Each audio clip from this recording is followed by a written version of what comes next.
L'histoire de Balto. L'hiver s'était installé depuis longtemps à Nome, une petite ville perdue dans l'immensité glaciale de l'Alaska. Le vent hurlait à travers les rues désertes, soulevant des tourbillons de neige qui semblaient danser sous les étoiles froides. Les habitants, habitués aux rigueurs de l'hiver, se terraient chez eux, le souffle court et les cœurs lourds.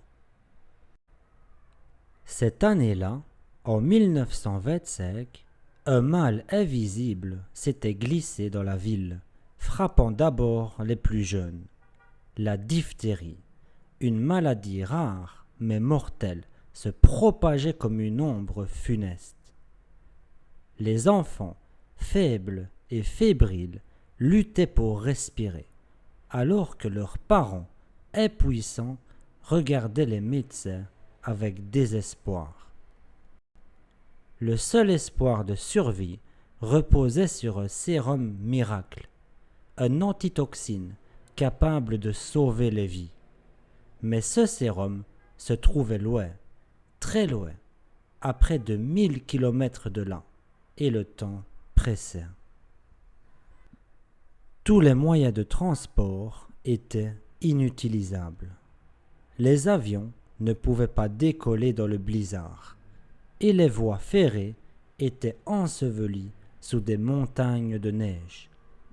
Le seul espoir restait une vieille méthode, presque oubliée, un relais de traîneau à chiens. Un groupe de mushers, ces hommes aguerris qui guidaient les attelages de chiens à travers les étendues sauvages, fut réuni en urgence.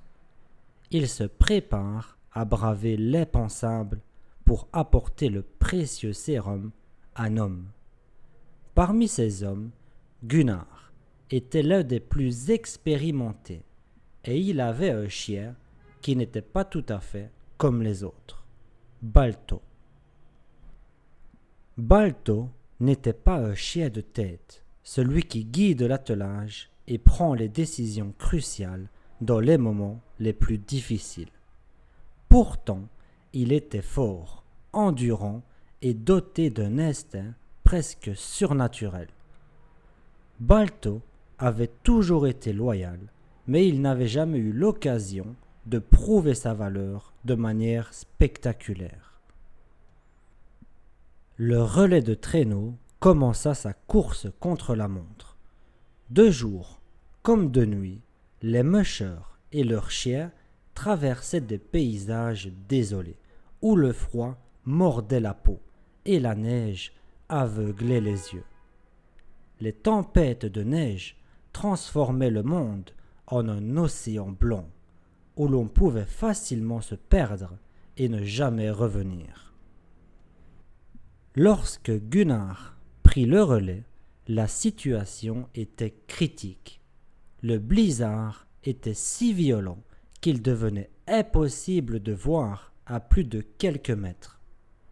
Balto, jusque-là un chien de l'attelage, fut placé en tête, presque par nécessité.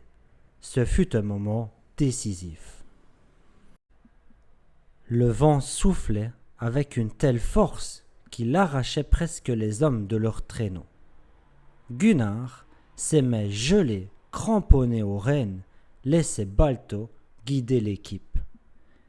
C'est dans ces conditions terribles que Balto montra l'étendue de son courage.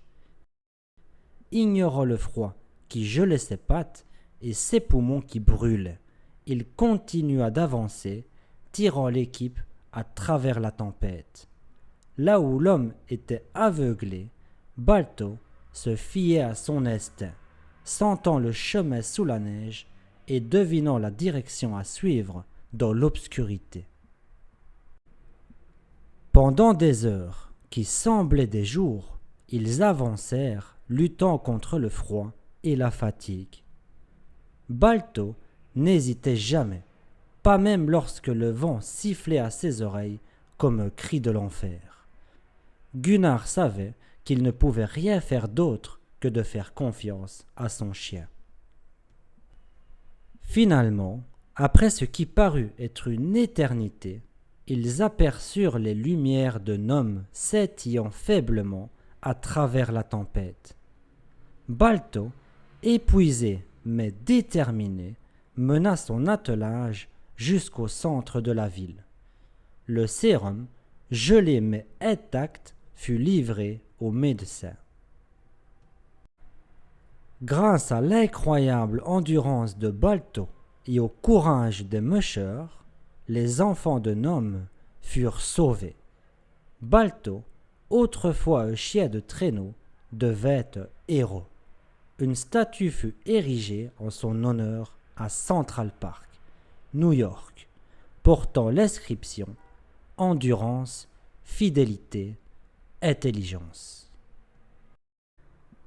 L'histoire de Balto est plus qu'une simple aventure.